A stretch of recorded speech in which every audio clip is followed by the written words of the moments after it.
Bien chicos, veamos los ejemplos de la clase 4. El primer ejemplo que vamos a ver es el ejemplo de un relé. Obviamente ya hay que detallar unas características del relé, que es de 5 voltios, es decir, la señal de control es de 5 voltios, es por esto que lo podemos conectar, hacer controlar, o sea, funcionar directamente con el Arduino. Bien, veamos las conexiones. Obviamente el relé, en este caso estamos utilizando un módulo relé, se tiene que alimentar. El pin de alimentación positiva va al 5 voltios del Arduino, el negativo con la tierra, el GND, y la señal de control obviamente se tiene que hacer por el Arduino, es decir, en este caso estamos utilizando el pin número 2 como control. Bien, entonces por el lado de del control del relé. Ahora, el circuito de actuación. Aquí ya había mencionado que se tienen dos circuitos, el normalmente abierto y el normalmente cerrado. Bien, los pines de arriba son del normalmente cerrado, es decir, cuando nosotros activemos la señal de control, el cerrado se va a abrir. En cambio, los pines de abajo son del normalmente abierto, es decir, normalmente va a estar abierto, o sea, no va a haber continuidad en estas dos.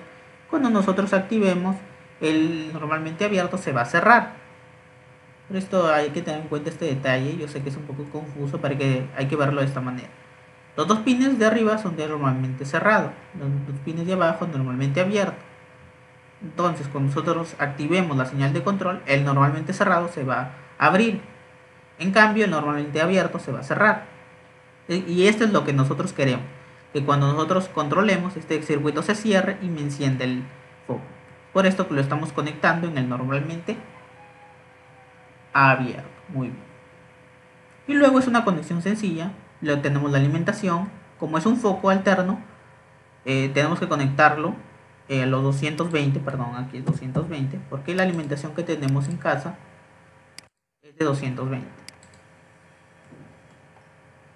Luego, simplemente cablear el foco y conectarlo al otro pin del normalmente abierto. Muy bien.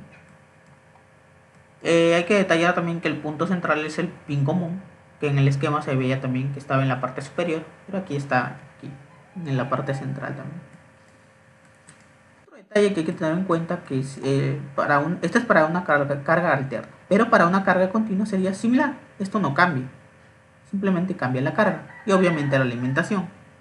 Y, por ejemplo, si queremos controlar un motor pequeñito de 6 voltios, aquí ponemos 6 voltios y aquí el motor, es similar. Bien, obviamente la programación tampoco va a cambiar. Veamos cómo funciona. Bien, veamos la programación. Veamos que es muy sencilla en realidad. Primero definimos el pin a controlar en el relé. Como ya se había visto antes, el pin es el 2. Define, relé número 2. Luego vamos a la función setup. Bien, definimos este pin como salida, obviamente porque nosotros vamos a activar algo con esta señal, por eso es salida.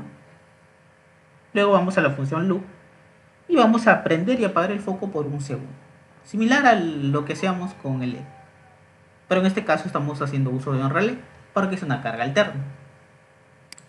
Entonces lo que hacemos es encendemos con digital write high, activamos el relé, esperamos un segundo. ¿Por qué hacemos esto? Para ver este cambio, obviamente. Este es como sería para mantener este prendido un segundo. Luego lo vamos a apagar con digital write low y esperamos obviamente un tiempo. ¿Bien? Muy bien. Esto sería, obviamente para una carga continua sería el mismo código, eso no cambia. Como ya había mencionado, solo cambia el conexionado. Bien, esto sería todo por este ejemplo del relé. Ahora vayamos a ver cómo funciona.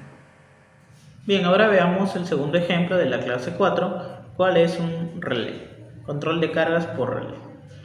Bien, veamos el conexionado de acuerdo al diagrama de conexiones que ya se explicó. Bien, lo que tenemos aquí, hemos usado un módulo relé de un canal. Un canal se refiere a que tiene simplemente un relé, porque también hay módulos que tienen más canales, por ejemplo 2 o 4 canales. Este es de un canal. tenemos los pines. Voy a desconectarlo brevemente aquí. Tenemos aquí los pines de entrada de control. El pin de la izquierda, pin del lado izquierdo, es la alimentación negativa. El pin de en medio es la alimentación positiva. Y el pin derecho es la señal de control. Entonces hay que tener cuidado de cómo lo alimentamos. Voy a conectarlo nuevamente. Y ahora, como ya se explicó en la clase, vamos a utilizar el terminal normalmente abierto. ¿Por qué? Porque cuando nosotros activemos la señal de control, este terminal se me va a cerrar, lo cual va a hacer que se cierre el circuito y se encienda mi carga. En este caso es un foco de 220. Hay que tener mucho cuidado cuando trabajemos con cargas alternas. Por esto que a la hora de conectarlo al terminal, tenemos que ver que no haya ni un pelito por ahí suelto que pueda hacer contacto, porque lo que me ocasionaría es una pequeña explosión que me quemaría el foco. Entonces, el terminal normalmente abierto es los dos del lado izquierdo. No importa el sentido que lo conectemos. ¿Por qué? Porque es una carga alterna. Entonces no importa cómo cablemos en esta parte. Bien, ahora lo que haré es conectar mi Arduino para cargar el código. Este código es muy sencillo, como ya se explicó. Y bien, ahora ya se subió el código. Voy a activar mi carga. Voy a encenderla. Vemos que está parpadeando cada un segundo. Vemos que también el sonido característico del relé, que es cuando se activa, es decir, cuando conmuta por los terminales normalmente abiertos. Bien, vemos que funciona correctamente, y eso sería todo por el ejemplo 1 de la clase 4.